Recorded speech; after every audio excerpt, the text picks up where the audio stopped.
নমস্কার বন্ধুরা, আজকে মাছের মাথা রান্না করবো। তার জন্য মাছের মাথাটা ভালো করে ধুয়ে কেটে নিয়েছি। এই যে লবণ মাখিয়ে নেবো, আর এখন আলু নিয়েছি, আলুটা সেদ্ধ করে নেবো, আর মশলাগুলো বেটে নেবো। দেখো বন্ধুরা কীভাবে করি সহজেই। দেখো মাছের লবণ মেখে নিয়েছি, আলুটা সেদ্ধ করে নিয়েছি, মশলাটাও বেটে নিয়েছি। দেখো গ্যাস দিলে কড়াই বসেছি, কড়াইতে তেল গরম হয়েছে, এই তেল একে মাছগুলো আলুটা উল্টে পাল্টে ভেজে নেবো। দেখো মাথাগুলো মাছ চাল করে ভেজে নিয়েছে, তুলে নেবো। দেখো একরকমভাবে মাছগুলো সব ভেজে নিয়েছি, মাছের মাথাগুলো। আবার তেল দিয়েছি, এই তেলে ফোড়তে গোটা জিরে তেজপাতা। দেখো ভাজা ভাজা হয়ে গেছে, এবার দেবো বেটে রাখা মশলা, লবণ হলুদ যা লাগবে টমেটো দেবো, কষিয়ে নেবো।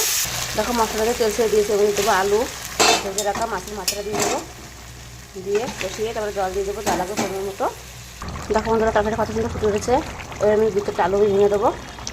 দেখো বন্ধুরা মাছের জলটা কিন্তু প্রায় হয়ে গেছে। এই যে এখন আমি ঢেলে নেবো। আমরা এই সুন্দর ভিডিওটা তোমাদের ভালো লাগা থাকে সর্বপ্রথম চ্যানেলটা সাবস্ক্রাইব করে দিও বন্ধুরা। তোমরা চাইলে এর মধ্যে ধনেপাতাও দিতে পারো, কিন্তু এখন অসময় ধনেপাতা পাওয়া যাচ্ছে না বন্ধুরা। এখন আমি ঢেলে নেবো।